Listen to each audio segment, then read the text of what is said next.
پلوشا آپ کوئی کمپنی کے نام پڑھ رہی ہیں ان کو پہ لے لیں. پلوشا ڈنگ ڈونگ نام کی کمپنی ہے, یہی بتا رہی ہیں آپ شاید. ڈنگ ڈونگ کمپنی LLC ہے.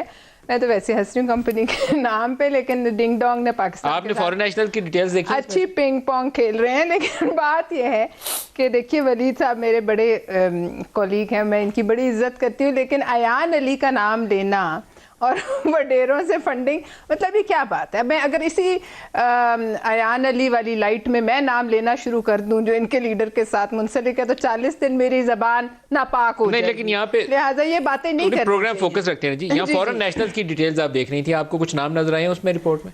دیکھیے میں تو دیکھ رہی ہوں, ابھی آپ کو بھیج سکتی ہوں آپ بریک کے بعد. یہ کچھ UK کی بینکس کی انفارمیشن ہے, نارویجین چیپٹر نے لکھا ہوا ہے, کہاں سے لے رہے ہیں. بات یہ ہے کہ اگر یہ سچ کہہ رہے ہیں, ہم ان کی سچائی پر اگر مان لیتے ہیں بات, ولید صاحب دیکھیں آئے ہیں آج ڈیفینڈ کریں, بڑی بات ہے. لیکن اگر یہ سچ ان کی پارٹی کہہ رہی ہے تو پھر سیدھی بات ہے کہ سپریم کورٹ میں جا کر بار بار اس پہ پردے ڈالنے کی درخواست کیوں کی جائے. آپ کو تو کھل کے سامنے آنا چاہیے. پہلی بات اس لیے کہ آپ سچے ہیں, آپ نے کوئی غلط کام نہیں کیا. دوسری بات یہ کہ آپ ریاست مدینہ بنانے کے دعوے دار ہیں. اب آپ مذہب کو بے شک بے سون کر دیں, لیکن آپ مذہب کا استعمال کر کے یہاں تک پہنچے ہیں, اور آج تک آپ مذہب کے استعمال سے پیچھے نہیں ہٹے. ضیاء الحق کے بعد اگر کسی نے مذہب کا استعمال کیا, شاید اس سے بھی زیادہ تو آپ کی حکومت نے کیا, آپ کے وزیر اعظم نے کیا ہے. تو مذہب کے حساب سے اور ریاست مدینہ کے حساب سے آپ اپنی چادر نپ پاتے کیوں نہیں ہیں؟ کیوں نہیں نپ پاتے؟ کیونکہ آپ کے پیر جو ہیں چادر سے کئی میل باہر ہیں. کس طریقے سے؟